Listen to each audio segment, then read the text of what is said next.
अगर आपके अकाउंट में 2 4 5 लाख रुपए हैं तो क्या आप किसी ऐसे शख्स को उस अकाउंट का पासवर्ड बताओगे कि जिस शख्स पर आपको डाउट हो, शक हो या यकीन हो कि ये शख्स पैसे जो है आपके चुरा लेगा?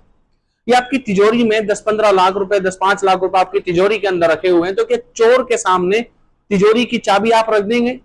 ये चोर को तिजोरी का पासवर्ड आप बता देंगे, जी मेरी तिजोरी का जिसके अंदर 10 15 लाख रुपए रखे हुए हैं उसका पासवर्ड जो है वो ये है, या मेरे अकाउंट के अंदर 2 4 लाख रुपए, 10 5 लाख रुपए मेरे अकाउंट में है और उसका पासवर्ड जो है, उसका पिन ये है? ऐसा कर सकते हैं क्या कभी? मुझे यकीन है ऐसा कभी नहीं करेंगे, क्योंकि ऐसा कोई मुझे नजर ही नहीं आया जो अपने अकाउंट का पिन कोड किसी को बता दे या अपनी तिजोरी का पासवर्ड किसी को बता दे, या फिर जिस अलमारी के अंदर उसके पैसे रखे हुए हैं, कैश रखा हुआ है, उसकी जो है चाबी किसी को दे दे। बल्कि होता यह है कि अपनी जो जमीन और जमीन जायदाद के जो कागजात होते हैं वो भी निहायत जो है एहतियात के साथ और बहुत ही डरा के और छुपा करके उस अपने जो कागजात होते हैं उनको रखता है। मेरे भाई, क्या हमारी बहनें, हमारी बेटियां उन 10 15 लाख, 2 4 लाख रुपए से ज्यादा सस्ती हो गई हैं? जिन 2 4 लाख को, 10 5 लाख रुपए को आपने अपने अकाउंट के अंदर सेव किया हुआ है या अपनी तिजोरी के अंदर महफूज रखा हुआ है, क्या आपने अपनी बहन बेटियों को उससे भी ज्यादा सस्ता समझ लिया है? मेरे भाई, अगर आपने उससे ज्यादा सस्ता नहीं समझा होता तो चौक चौराहों पर अपनी बेटियों को खुलेआम बगैर किसी सहारे के घूमने के लिए कैसे छोड़ देते आप? स्कूल कॉलेजेस के नाम पर, एक्स्ट्रा क्लासेस के नाम पर, कंप्यूटर क्लासेस के नाम पर, जॉब पर अपनी बहन बेटियों को बेपर्दा क्यों गैरों के सामने आप घुमाते? रसूल आदम सल्लल्लाहु अलैहि वसल्लम ने फरमाया कि जहां पर एक लड़का और एक लड़की तन्हा होते हैं वहां पर तीसरा शैतान होता है उनको बहकाने के लिए। और ऑफिस के अंदर आप देखते हैं कि ऑफिस के अंदर बहन बेटी अकेली होती हैं, बेपर्दा होती हैं, हया के साथ अगर जाए तो उनको कोई ज्वाइनिंग कराने के लिए कोई तैयार नहीं है। स्कूल कॉलेजेस के अंदर मर्दों का और औरतों का खल्तमल्त होता है, लड़के लड़कियों का खल्तमल्त होता है। हमने अपनी बहन बेटियों की इज्जतों को नीलाम क्यों किया हुआ है?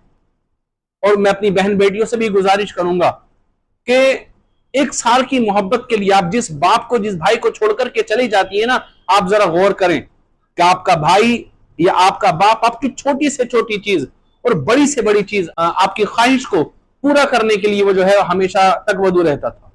अगर आपको जूती खरीदनी होती थी, आपको चप्पल खरीदना होता था, आपको कपड़े खरीदने होते थे, आपको अपना लिबास किसी भी तरह का खरीदना होता था, आपका भाई या आपका बाप आपकी ख्वाहिश, आपकी पसंद का ख्याल रखता था।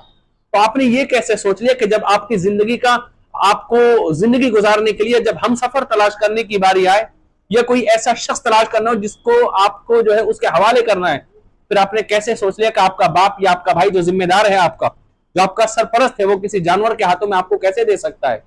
क्या आपने वो 15 20 साल, 20 25 साल की मोहब्बत को, उन कुर्बानियों को यूं ही भुला दिया किसी ऐसे शख्स की मोहब्बत में कि जो आज आपसे मोहब्बत का दावा करता है, हो सकता है कल को हाथ पकड़ करके आपको अपने घर से निकाल दे, या हो सकता है आपको मार करके किसी ड्रम के अंदर डाल दे, किसी कुएं के अंदर डाल दे, किसी तालाब के अंदर डाल दे, किसी दीवार में चुन दे, किसी फ्रिज के अंदर डाल दे।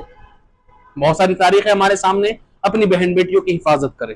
बहन बेटियों की हिफाजत ये हमारी पर्सनल जिम्मेदारी है। अपनी बहन बेटियों को कम से कम इतना तो महफूज रखें कि जितना महफूज आप अपने अकाउंट के अंदर पैसे को रखते हैं, या जितना महफूज आप अपनी तिजोरी के अंदर, अपनी अलमारी के अंदर कागजात को और पैसों को महफूज रखते हैं, कम से कम इतना तो महफूज अपनी बेटियों को रखें। मेरे भाई, सरेआम यूं ही अपनी बेटियों को घूमने के लिए ना छोड़ दें, एक्स्ट्रा क्लासेस के नाम पर या भरोसे के नाम पर। मुझे तो अपनी बेटी पर बड़ा भरोसा, मुझे तो अपनी बहन पर बड़ा भरोसा। और मेरे भाई, तेरी बहन या तेरी बेटी हजरत फातिमा से ज्यादा बाहया और बापर्दा नहीं हो सकती।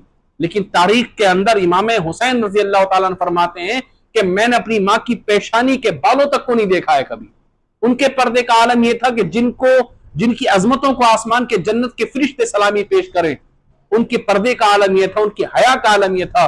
भाई, तेरी मेरी बेटी, तेरी मेरी बहन उनसे ज्यादा नेक नहीं हो सकती, उनसे ज्यादा भरोसे के लायक नहीं हो सकती, लेकिन पर्दे में वो भी रही है, गैरत के साथ वो भी रही है। हमने अपनी बहन बेटियों को इस तरह से क्यों आजाद छोड़ दिया और उनकी इज्जतों को नीलाम कर दिया? उसके बाद जाते रोते बिलकते, मेरी बेटी उसके साथ चली गई, मेरी बेटी। मैं भाई बुरा नहीं कह रहा हूं, अल्लाह रब्बुल इज्जत मेरी भी बेटी अल्लाह महफूज फरमाए। अल्लाह से दुआ करता हूं अल्लाह रब्बुल इज्जत हर किसी के बच्चों को ऐसा बनाए कि उसकी बच्ची उसकी इज्जत का सामान बने, बेइज्जती का सामान ना बने।